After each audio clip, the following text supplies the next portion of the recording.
শিক্ষা বিভাগৰ বিভিন্ন খবৰ যেটো এই এডুকেশ্যন টিকে আসাম চেনেলৰ যোগেদি দিয়া হয় আজিৰ এই ভিডিওটো বহুত ইম্পৰ্টেন্ট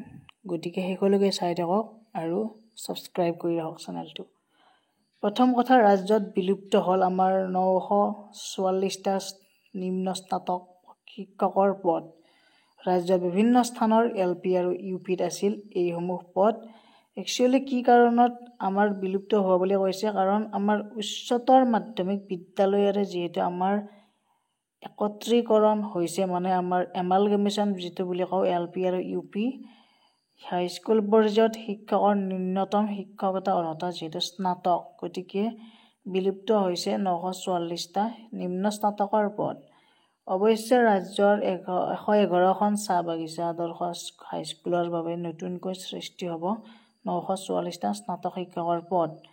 নতুনকৈ আকৌ নিউলি ক্ৰিয়েট কৰা হ'ব আমাৰ চাহ বাগিচাসকলৰ যিখিনি আমাৰ মডেল স্কুলৰ কাৰণে লগতে নতুনকৈ সৃষ্টি হ'ব আকৌ 118খন চাহ বাগিচা আদৰ্শ হাই স্কুলৰ প্ৰধান শিক্ষকৰ পদ ইয়াৰ বাবে প্ৰয়োজনীয় নিৰ্দেশনা জাৰি কৰিলে আমাৰ মাধ্যমিক সঞ্চালক মমতা হোজাই গতিকে আমাৰ এতিয়া কিছুমান পোষ্ট আমাৰ লাহে লাহে কমি গৈ আছে কিন্তু কিছুমান নতুন পোষ্ট ক্ৰিয়েট হৈ আছে গতিকে এই ক্ষেত্ৰত যেটো লাভালাভ হয় আৰু এমালগেমেশন কৰাটো বহুত জৰুৰী হৈ পৰিছে কাৰণ আজিকালি বিদ্যালয়বিলাকত এলপি স্কুল কিছুমানত ধৰিলক ষ্টুডেন্টৰ সংখ্যা কমি গৈছে গতিকে সেই স্কুল এখন চলাবলৈ হলে যেটো ষ্টুডেন্ট নহলে স্কুল নচলে গতিকে ষ্টুডেন্ট থাকিলেহে আমাৰ কি হৈ যায়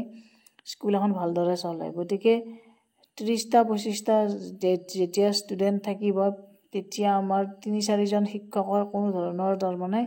ইমান এটা কাম নাথাকে গতিকে আমাৰ 20টা 30টা স্কুল ষ্টুডেন্ট থকা স্কুলসমূহ হৈ কাৰণে আমাৰ এমালগেমেশন হৈছে হয়তো এলপি হৈছে নহলবা এলপি ইউপি হৈছে বা নহলবা এলপি হাই স্কুল হৈছে গতিকে এনেকুৱাকৈ আমাৰ এমালগেমেশন হৈ আহিয়ে আছে আৰু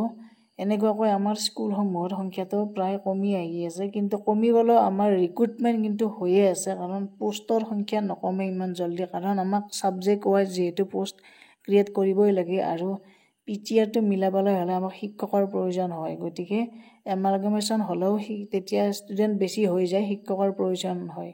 কিন্তু স্কুলৰ সংখ্যাটো এই কাৰণে কমে কাৰণ আমাৰ যেটো স্কুল এখনত 20টা 30টা 10টা ষ্টুডেন্ট থাকে কিছুমান স্কুলত গতিকে তেনেকুৱা স্কুল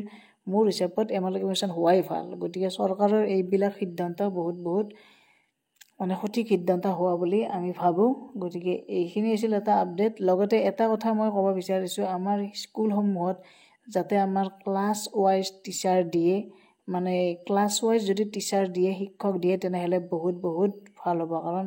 ইতিমধ্যে আমাৰ মুখ্যমন্ত্ৰীয়ে কেদিনমান আগত ঘোষণা কৰিছিল যে ক্লাছ ওয়াইজ শিক্ষক দিয়া হ'ব গতিকে ইয়াৰ কাৰণে আমাৰ ক্লাছ ওয়াইজ শিক্ষক দিলে কি ভাল হ'ব আমাৰ এটা ক্লাছত এজন শিক্ষক যেতিয়া থাকিব তেতিয়া আমাৰ মানে যেটো আমাৰ মানে সিস্টেম এটা ডিসিপ্লিন আহিব পঢ়াশুনাৰ ক্ষেত্ৰত গতিকে এইখিনি আছিল এটা আপডেট সকলোৱে শেয়াৰ কৰি দিব লগতে সাবস্ক্ৰাইব কৰি বেল আইকনটো প্ৰেছ কৰি ৰাখক ধন্যবাদ থ্যাংক ইউ